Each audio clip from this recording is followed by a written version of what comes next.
The notification sound on my phone made my stomach drop.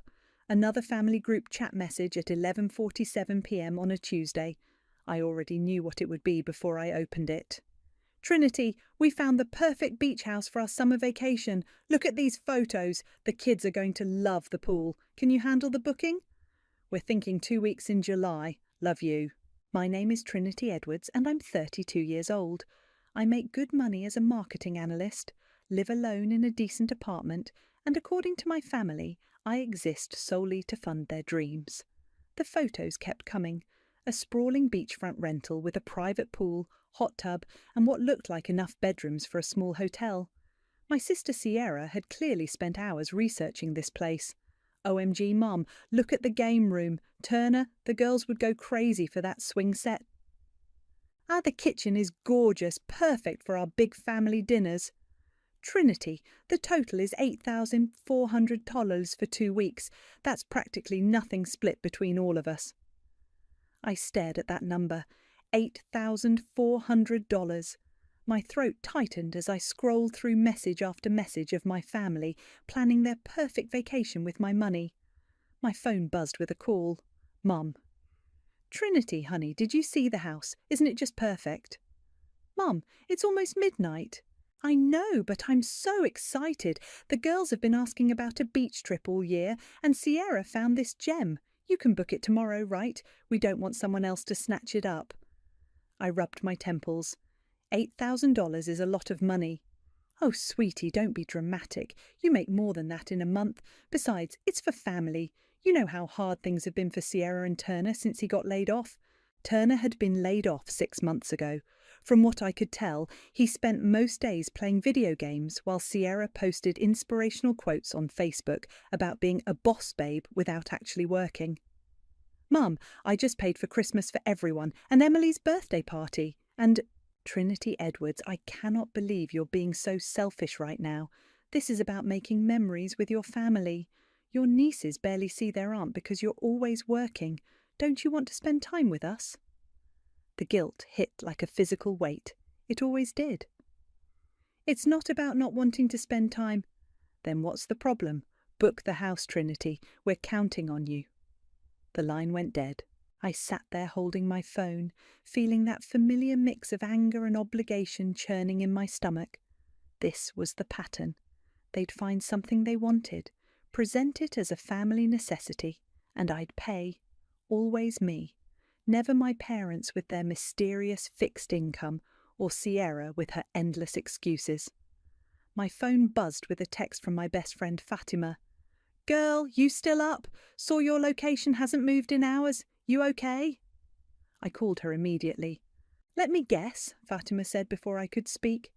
Your family wants something expensive. $8,000 for a beach house rental. Jesus Christ, Trinity, please tell me you said no. My mum just hung up on me for hesitating. And let me guess, it's for the children. It's about family, and you're selfish if you don't pay. I laughed bitterly. Are you psychic? No, I just know your family. Trinity, when was the last time they paid for anything? When was the last time they even asked if you could afford something before expecting you to buy it? I couldn't answer because I couldn't remember. You know what really gets me? Fatima continued. They never invite you to things they pay for, but the second they want something expensive, suddenly you're the most important family member. She was right. Last month my parents had gone to some fancy restaurant for their anniversary, posted all over social media, never thought to invite me. But when Sierra's car needed repairs, my phone rang within the hour. I don't know what to do, Fatima.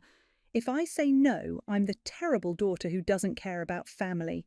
If I say yes, I'm out $8,000 for a vacation where they'll probably complain about everything and expect me to pay for all the groceries and activities too. What do you want to do? I looked at my bank account on my laptop screen.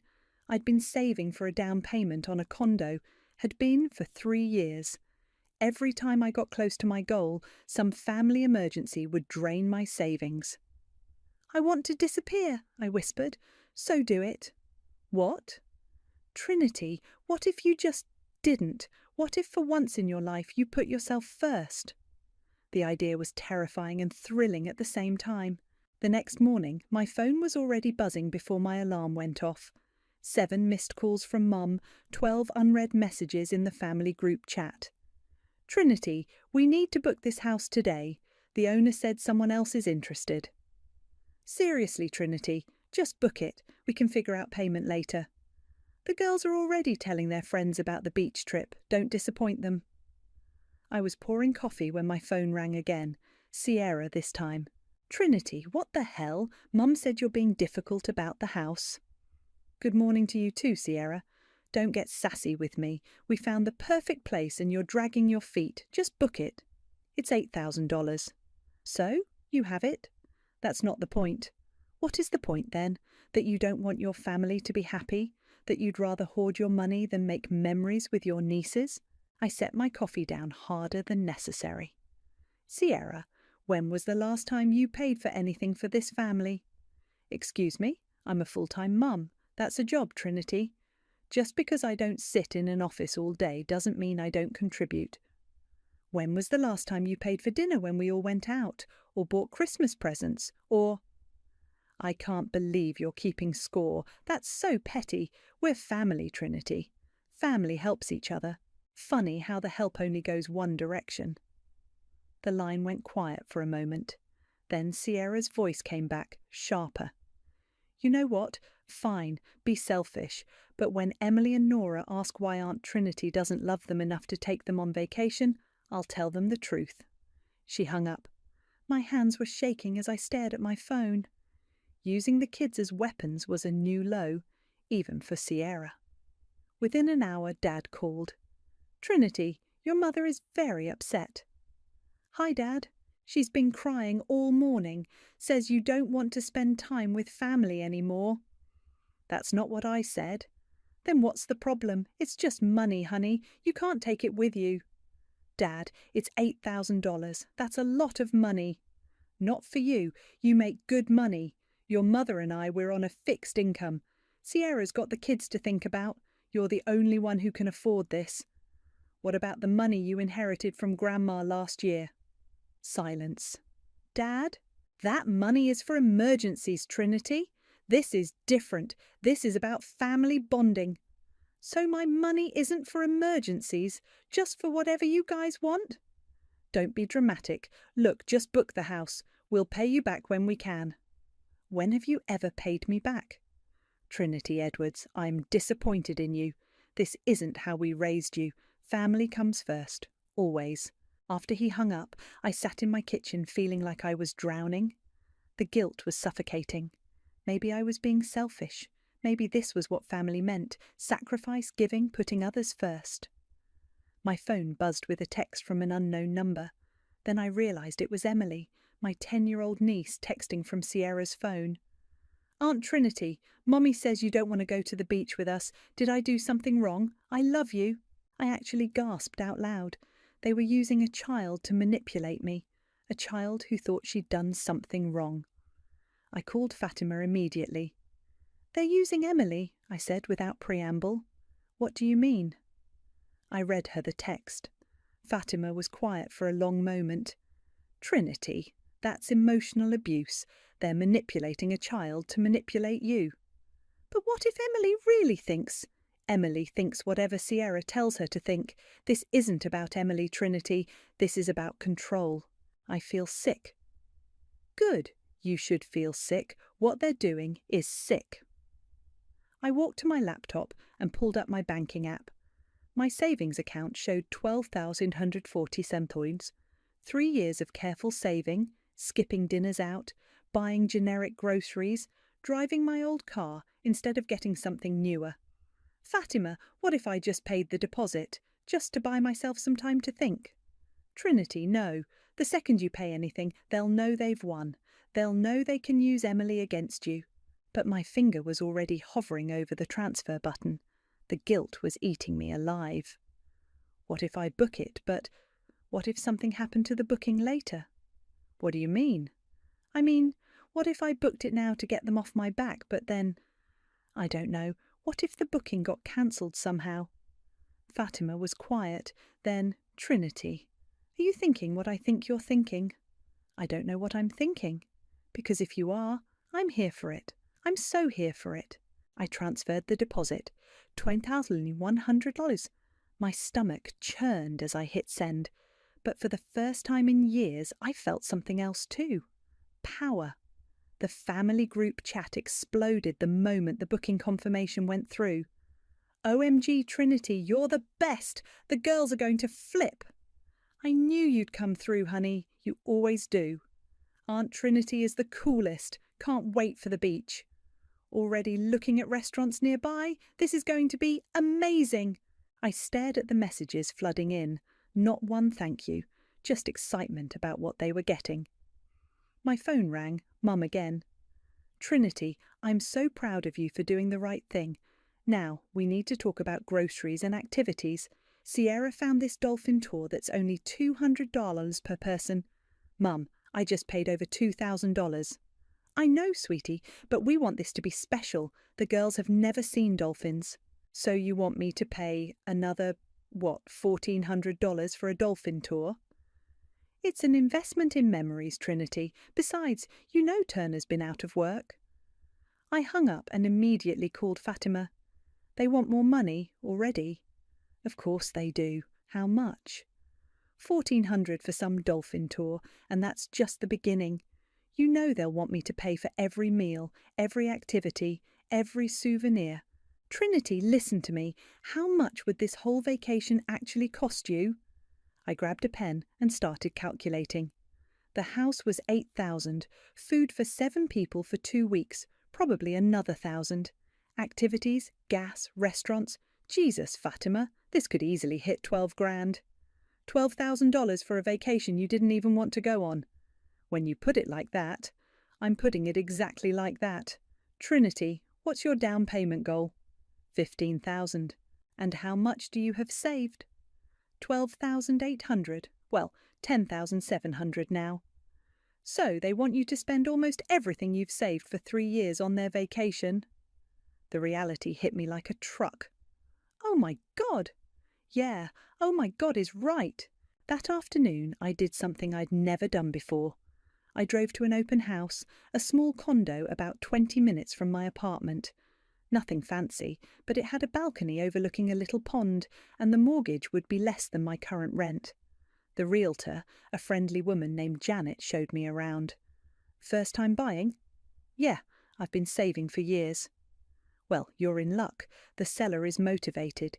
If you can put down 15%, we could probably close in 30 days. 15%! On this place, that would be exactly what I had left in savings. Can I think about it? Of course. But don't think too long. This market moves fast. I sat in my car afterward, staring at the building. I could own something. Actually own it. Not pay someone else's mortgage. Not worry about rent increases. Mine. My phone buzzed. Sierra. Trinity, I found the cutest beach outfits for the girls, but they're a little pricey. Can you Venmo me $300? They need new swimsuits anyway. $300? For clothes, for a vacation I was already paying for. I called Fatima instead of responding. I just looked at a condo. Tell me everything. I described the place, the price, the timeline. Trinity, you could own a home, your own home, in 30 days. But the vacation? Fuck the vacation. Sorry, but fuck it. They've been bleeding you dry for years. When do you get to live your life? That evening, I sat at my kitchen table with my laptop open. The vacation rental website was loaded on one tab, the condo listing on another. I could cancel the vacation rental. Most places had a cancellation policy. I'd lose some money, but not all of it. Or I could go through with it, spend $12,000 I didn't have, and put off buying a home for another year, maybe 2. My phone rang. Dad, Trinity, your mother wants to know if you can upgrade the rental to the premium package. It includes daily housekeeping and a private chef for 2 nights. How much more is that? Only another $2,000? Only another $2,000. Dad, I can't. Trinity, this is a once-in-a-lifetime trip. The girls will remember this forever. Don't you want to give them the best? After he hung up, I stared at my phone. Then I opened my laptop and started researching vacation rental cancellation policies. Most places charged a cancellation fee but refunded the majority of the payment if you cancelled more than 30 days in advance. The vacation was 6 weeks away. I could get most of my money back. I could put an offer on the condo. I could finally put myself first. My phone buzzed with another family group chat message. Trinity, found the perfect restaurant for our first night. It's $150 per person, but so worth it. Can you make a reservation? $150 per person for 7 people. Over $1,000 for one dinner. I closed the group chat and opened my contacts. Found Janet the realtor's number. Hi Janet, it's Trinity. I looked at the condo today. I'd like to make an offer. Wonderful. How soon can we meet? Tomorrow morning, first thing. After I hung up, I sat in the quiet of my apartment. For the first time in months, I felt like I could breathe. My phone was buzzing with more messages, more demands, more expectations. I turned it face down and didn't look. The morning of the vacation, I woke up at 5 a.m. with my heart pounding. Today was the day. I'd signed the papers on my condo 3 days ago. The down payment had cleared yesterday. I owned something. For the first time in my life, I owned something that was mine. My phone showed 17 missed messages in the family group chat. Leaving in an hour, so excited. Girls are packed and ready to go. Trinity, we're planning to stop for lunch on the way. Can you Venmo me $200 for the restaurant? Can't wait to see our beautiful beach house, I typed back. Have a safe drive. Can't wait to hear all about it. The lies came so easily now. At 7 a.m. I called the vacation rental company. Hi, I need to cancel a booking. Confirmation number BR44718829. I'm sorry to hear that. May I ask the reason for cancellation? Family emergency. I understand. Let me pull up your reservation. Okay, I see this is for today's check-in. Unfortunately, our cancellation policy states that bookings cancelled within 48 hours of check-in are subject to full forfeiture of payment. My stomach dropped. Full forfeiture. Yes, ma'am. However, I can offer you a 25% refund as a courtesy, minus the processing fee. 25%. I'd get back maybe $2,000 out of the $8,000 I'd paid. That's fine. Please cancel it. Are you sure? The property is beautiful and the weather forecast is perfect. I'm sure. All right, you should receive a confirmation email within the hour. Is there anything else I can help you with today? Actually, yes. Can you change the access code on the property? Change the access code? Yes, I want to make sure no one can get in after the cancellation.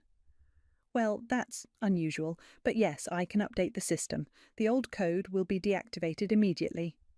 Perfect, thank you. I hung up and immediately called Fatima. It's done. Holy shit, Trinity, how do you feel? Terrified, excited, like I'm going to throw up. That's adrenaline, babe. You just took control of your life. They're going to hate me. They already take you for granted. At least now you'll have a house. At 11 a.m. my phone started buzzing. A call from Sierra. I let it go to voicemail. Another call. Mum this time. Voicemail. Dad. Voicemail. Turner. Voicemail. Then the text started. Trinity, the code isn't working. Something's wrong with the house. The door won't open. Trinity, call me now. The rental company says the booking was cancelled. What's going on? I turned my phone on silent and went for a walk around my new neighbourhood. My neighbourhood. The place I'd be living in 3 weeks. When I got back an hour later, I had 47 missed calls and 63 unread messages. I poured a glass of wine and called Fatima. They know. How bad is it? 47 missed calls bad. Jesus, are you going to call them back? Eventually, let them stew for a bit. Trinity, I'm proud of you. I know this is hard, but you did the right thing. Did I? They're probably sitting in a parking lot somewhere with 2 kids who don't understand what's happening. They're sitting in a parking lot because they assumed you'd pay for their vacation without even asking if you wanted to go. They're sitting in a parking lot because they've been using you as an ATM for years. They're sitting in a parking lot because of their own choices. At 3 p.m, I finally answered when Mum called. "Trinity, where have you been? We've been calling for hours." "Hi, Mum." "Don't you? Hi, Mummy. What did you do?" "The house is cancelled. We drove 4 hours and we can't get in." "I cancelled the booking." Silence. Then, "You what?" "I cancelled it this morning." "Why would you do that?" "Because I couldn't afford it." "Couldn't afford it? You make 6 figures." "Making money doesn't mean I have to spend it on you." "We're your family."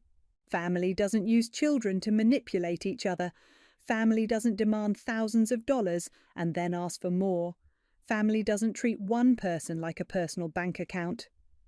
"I cannot believe you are doing this to us. We are sitting in a parking lot with 2 crying children because of you." "You're sitting in a parking lot because you assumed I'd pay for a vacation I never agreed to take." "This is unbelievable. Dwayne, get on the phone." I heard shuffling, then Dad's voice. "Trinity, what's gotten into you? This isn't like you." "Maybe it should be like me." "We're family. Family takes care of each other."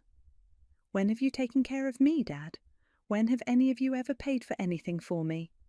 "That's different. You don't need—" "I needed a family that didn't see me as a wallet with legs." "Trinity, you fix this right now. You call that rental company and you fix this." "No. No.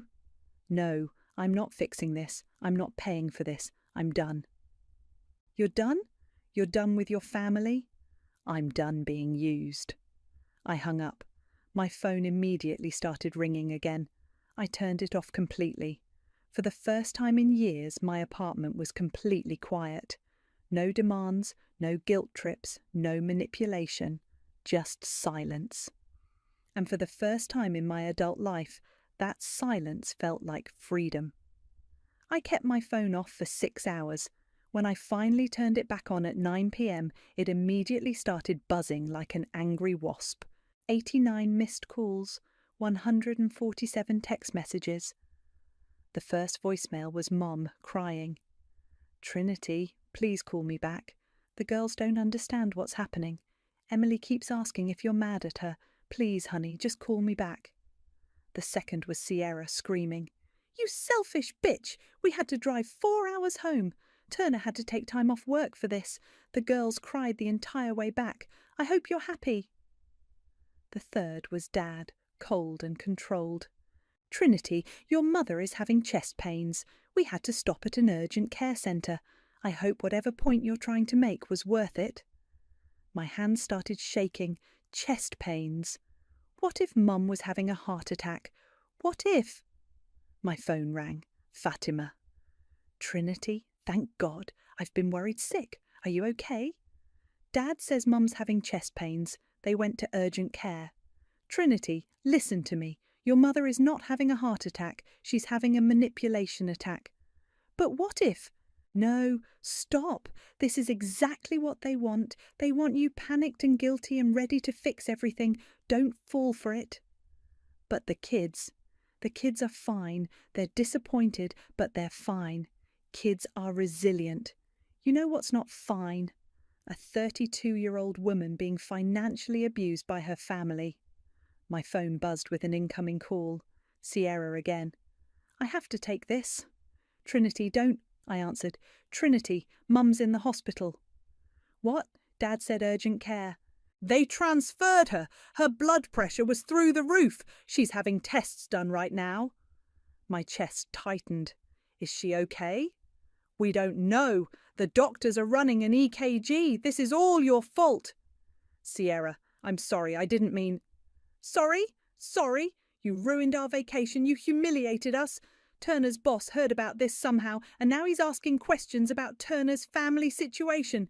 You've destroyed everything." "How did Turner's boss—" "I posted about it on Facebook. I was upset. I didn't know his co-workers would see it." "You posted about this on Facebook?" "I needed support. I needed people to know what kind of person you really are." My guilt was rapidly turning into anger. What kind of person am I, Sierra? Selfish, vindictive. You used those kids as pawns. I used the kids. You're the one who had Emily text me. You're the one who said I didn't love them. Because it's true. If you loved them, you wouldn't have done this. If you loved them, you'd get a job and pay for their vacations yourself. The line went quiet. Then Sierra's voice came back, deadly calm. You know what, Trinity? You're dead to me. Don't call, don't text, don't come around. You're not welcome in my house anymore. Sierra, and don't expect to see Emily and Nora again. I'm not letting my daughters around someone who would hurt children to make a point. The line went dead. I sat there staring at my phone, feeling like I'd been punched in the stomach. Not see the girls again. They were innocent in all this. My phone rang immediately. Turner. Trinity, what the hell is wrong with you? Turner, I'm sorry about your work situation, but... Sorry? My boss thinks I'm some kind of deadbeat who can't afford a family vacation. Do you know how that looks? Maybe if you actually had a job. I'm looking for work. The market is tough right now. You've been looking for 6 months. That's none of your business. What is your business is fixing this mess you created. I'm not fixing anything. Yes, you are. You're going to post on social media that this was all a misunderstanding. You're going to tell everyone that you had a family emergency and had to cancel last minute. No. Trinity, I'm not asking. I'm telling you. Sierra's post has been shared 40 times. People are calling you heartless. You're going to fix your reputation and ours. My reputation? Yeah, your reputation. Good luck dating anyone when they Google you and find out you're the kind of person who leaves kids crying in a parking lot. He hung up. I immediately called Fatima back. They want me to lie on social media, say it was a misunderstanding. Absolutely not. Turner says it's affecting his job search. Turner doesn't have a job because he doesn't want a job. That's not your problem. Sierra says I can't see the girls anymore. Trinity, she's trying to hurt you. She's using those kids as weapons again. What if she means it? Then she means it, and that tells you everything you need to know about who she really is. My phone buzzed with a text from an unknown number. This is Emily. Mommy took my phone, but I'm using Daddy's. Are you really never going to see us again? I love you, Aunt Trinity. I don't understand what happened. I started crying. Fatima, Emily just texted me. What did she say? I read the message. Trinity, they're using that child to manipulate you. A 10-year-old didn't figure out how to text you from her father's phone by herself. But what if... No what ifs. You know what you need to do. I deleted the message without responding. Then I blocked all their numbers. The next morning I woke up to my phone buzzing with notifications from Facebook. Fatima was calling. Trinity, don't go on social media today. Why? What happened? Sierra's post went viral. It's been shared over 200 times. I was already opening Facebook. What did she say? Trinity, don't... Too late. I found Sierra's post at the top of my feed. Some people will never understand what family means. When your own sister cancels a family vacation at the last minute, leaving 2 innocent children crying in a parking lot, you realise blood doesn't always mean loyalty. My girls asked me why Aunt Trinity doesn't love them anymore. How do you explain selfishness to a 7-year-old? Heartbroken doesn't even begin to cover it. Family first, disappointed. The comments were brutal. OMG, Sierra, I'm so sorry. What kind of person does that? Those poor babies, your sister sounds awful. Family is everything. Some people just don't get it. You're better off without that toxicity in your life. My phone rang. Unknown number. Hello? Is this Trinity? This is Margaret, Sierra's mother-in-law. I just wanted you to know that what you did was despicable. I hung up. Another call, another unknown number. Trinity, this is your cousin Beth. Mum saw Sierra's post. The whole family is talking about this. You need to apologise. I hung up and blocked the number. My work phone started ringing. My personal cell. Numbers I didn't recognise. Trinity, this is Janet from the real estate office. I've had several people call asking about you. Is everything okay? What kind of people? People asking if you're reliable, if you pay your bills. Someone mentioned something about abandoning family. I told them it was none of my business, but... Janet, I'm fine. Those people don't know the whole story. Okay, well, just so you know, we're still on track for closing next week. After I hung up, Fatima came over with coffee and bagels. How bad is it? Bad. My cousin called. My realtor got calls. Sierra's post has been shared 300 times now. Have you read the comments? Some of them. Don't read any more. They don't know what really happened. Maybe I should explain, post my side of the story. Trinity, no. The minute you engage, you're playing their game. Let them have their moment. This will blow over. My phone buzzed with a text from my Aunt Linda. Trinity, your mother called me crying. She says you've had some kind of breakdown. We're all very concerned. Please call me. I showed Fatima the text. A breakdown? They're telling people I had a breakdown. Of course they are. They can't admit they were using you, so you must be crazy. Another text, this time from my Uncle Mike. Trinity, whatever's going on, family is family. Your parents are getting older. Don't let pride destroy these relationships. They're mobilizing the whole family, I said. Good. Let them show their true colours. My phone rang. My boss. Trinity, I got a strange call today. Someone asking about your character. I told them it was inappropriate and hung up, but I wanted to give you a heads up. Someone called my work? Yeah, didn't give a name. Just said they were concerned about your stability and wanted to know if you'd been acting erratically. Oh my God. Trinity, I don't know what's going on in your personal life, but as long as it doesn't affect your work, it's none of my business. Just be careful, okay? After he hung up, I stared at Fatima in shock. They called my boss. They're trying to sabotage my job. That's harassment, Trinity. You could file a police report. With what proof? My phone buzzed again. A Facebook message from someone I didn't know. Saw your sister's post. You're a horrible person. Those poor children. Then another. Hope you're proud of yourself. Family is all we have in this world. And another. You should be ashamed. Your sister deserves better. They're messaging me directly now, I told Fatima. Block them all. I spent the next hour blocking people, deleting messages, turning off notifications, but they kept coming from new accounts, new numbers.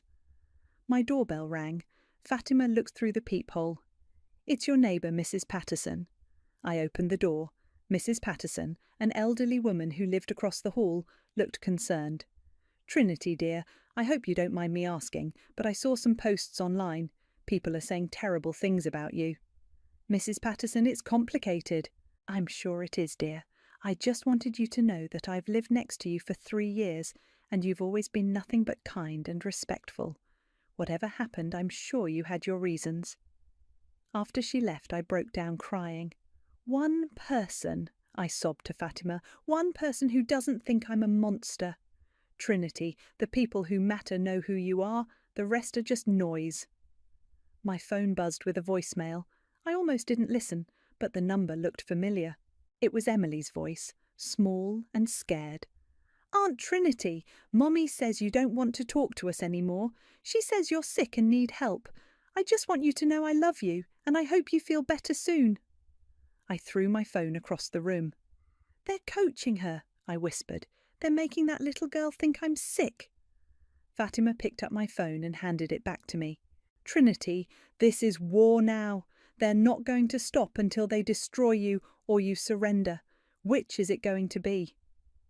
I looked at the cracked screen of my phone, at the endless notifications, at the wreckage of my reputation. I'm not surrendering. Good, then we fight back. The war escalated quickly. By Wednesday, I'd received calls from 3 different family friends, 2 former co-workers, and someone claiming to be from a family intervention service. My phone rang at 6 a.m. Dad, Trinity, this has gone far enough. Your mother spent the night in the hospital. What happened? Anxiety attack. The doctor says her blood pressure is dangerously high. She keeps asking why her daughter hates her. Dad, I don't hate... Then come home. Apologise. Fix this mess you've created. I didn't create anything. I just stopped paying for everything. You humiliated us, Trinity. Do you know what people are saying about our family, about how we raised you? What are they saying? That we failed as parents, that we raised a selfish, heartless daughter who abandons family in their time of need. Their time of need? It was a vacation, Dad. It was more than that, and you know it. It was about family unity, about making memories, about my money. The line went quiet. Then Dad's voice came back, harder than I'd ever heard it. Fine, you want to play hardball? Your mother and I have been supporting you your whole life. That car you drove in college, we paid for it. Your student loans, we co-signed. That emergency fund we set up when you were 25, we still have access to that account. My blood ran cold. Dad, you wouldn't. We're freezing your accounts, Trinity, all of them, until you come to your senses. You can't do that. Watch us. We're also removing you from the family cell phone plan, the insurance policies, everything. You want to be independent? Be independent. The line went dead. I immediately called my bank. Hi, this is Trinity. I need to check on my accounts. What do you mean, frozen? By who? Ma'am, I show a joint account holder placed a hold on all transactions pending a family dispute resolution. Joint account holder? Your father, Dwayne. He's listed as a co-signer from when you opened the account. That was 10 years ago. Can you remove him? Not while there's a dispute hold. You'll need to come in with proper documentation and... I hung up and called Fatima. They froze my bank accounts. What? How? Dad's still a co-signer from college. I never removed him. Trinity, that's financial abuse. You need to get to the bank right now. I can't.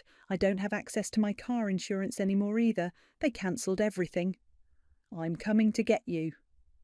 At the bank, the manager, a sympathetic woman named Carol, explained my options. Unfortunately, with a co-signer dispute, we have to follow protocol. You can file for account separation, but it takes 5-7 business days. I need money now. I have bills, rent, groceries. I can release $500 as an emergency allowance, but that's all I can do. $500. I had $500 to my name. What about my savings account, the one for the condo down payment? Carol checked her computer. That account shows a withdrawal of $8,000 yesterday. A withdrawal? By who? Your father. He's listed as a beneficiary with withdrawal privileges. The room started spinning. He took my down payment money? I'm sorry, Mum. According to our records, this was a legitimate transaction. Outside the bank, I called Dad immediately. You stole my money. I didn't steal anything. That money was always meant for family emergencies. It was my down payment for my condo. A condo you bought to spite your family. Consider it payment for all the years we supported you. You supported me. I've been paying for everything for years. And now you know how it feels to have nothing. Come home, Trinity. Apologise to your mother and sister, and we'll discuss returning your money. This is extortion. This is consequences. I hung up and immediately called my realtor. Janet, I have a problem. My down payment. There's been an issue. What kind of issue? The money's not available anymore. Can we delay closing? Trinity, we're supposed to close tomorrow. The sellers have already made moving arrangements. If you can't close, you'll lose your earnest money and potentially face legal action. How much earnest money? $3,000. $3,000 I didn't have anymore. After Janet hung up, I sat in Fatima's car and started crying. They took everything. My money, my insurance, my phone plan. I can't even buy my condo now. Trinity, we're going to fix this. We're going to the police. And tell them what? That my family is manipulating me? That my dad legally withdrew money from an account he's on? That they're harassing you? That they're calling your work, your neighbours, trying to destroy your reputation? My phone buzzed with a text from Sierra. Heard about your little banking problem? Funny how karma works, isn't it? Maybe now you'll understand what it feels like to be helpless. Then another from Mum. Trinity, please come home. We can work this out as a family. I love you, but I can't keep defending your actions to everyone. And finally, one from Turner. My boss fired me today, said he couldn't have someone with family instability representing the company. Hope you're happy. I showed the messages to Fatima. They're destroying my life, I whispered. No, Trinity, they're showing you who they really are. And you know what? You're still standing. You still have your job, your apartment, your dignity. I don't have anything else. You have yourself, and sometimes that's enough to start over. My phone rang. Unknown number. Trinity, this is Patricia from HR. I need you to come in tomorrow morning. We've received some concerning calls about you, and we need to discuss your employment status. After I hung up, I looked at Fatima. They're coming for my job now. Then we fight back. Tonight, no more playing defence. How? We tell your story, the real story, all of it. I stared at my phone, at the social media apps I'd been avoiding. You mean? I mean it's time to stop letting them control the narrative. I took a deep breath and opened Facebook. It was time to tell the truth. I sat at my kitchen table with my laptop open, Fatima beside me with coffee and tissues. My hands were shaking as I started typing. What should I say first? The truth, all of it. Start from the beginning. I began typing. My name is Trinity, and I need to tell you what really happened with my family's vacation. For 2 hours I wrote everything. The years of financial manipulation, the guilt trips, the way they used Emily and Nora as weapons, the $12,000 they expected me to spend on a vacation I never wanted, the frozen bank accounts, the stolen down payment. Should I post it? Read it to me first. I read the entire post aloud. By the end, Fatima was crying. Trinity, that's your truth. Post it. I hit publish and immediately closed my laptop. I can't look. You don't have to. I'll monitor it. My phone rang within minutes. Sierra. You lying bitch, how dare you? I hung up and blocked the number. Dad called next. I let it go to voicemail, then listened. Trinity, you've crossed a line. Take that post down immediately or there will be consequences. I deleted the voicemail. Fatima was watching her phone. Trinity, people are commenting. Bad comments? No, good ones, really good ones. She started reading. Holy shit, Trinity, I'm so sorry your family did this to you. You're not the villain here. This sounds like financial abuse. You did the right thing. I've been the family ATM too. Good for you for standing up for yourself. Your family sounds toxic as hell. You're better off without them. My work phone rang. Patricia from HR. Trinity, I need to ask you about some calls we received. I know, people have been calling about me. Yes, and after speaking with several callers, I want you to know that we consider this harassment. We've documented everything and advised the callers that further contact will result in legal action. You're not firing me. Fire you. Trinity, you're one of our best employees. Whatever's happening in your personal life, it's clear someone is trying to sabotage you professionally. We don't tolerate that. After I hung up, Fatima showed me her phone. Your post has 500 shares and 2,000 comments. People are sharing their own stories about family financial abuse. Really? Trinity, you started something. People are talking about this everywhere. My phone buzzed with a message from Janet the realtor. Trinity, I saw your post online. If you're still interested in the condo, I spoke with the sellers. They're willing to work with you on a payment plan. Sometimes good people deserve a second chance. I started crying again, but this time from relief. Fatima, I might still get my condo. You're going to get your condo and your life back. My phone rang. Unknown number, but I answered anyway. Trinity? This is your cousin Beth. I called you yesterday to yell at you, but I just read your post. I had no idea what was really happening. I'm so sorry. Beth? I've been thinking about it all day.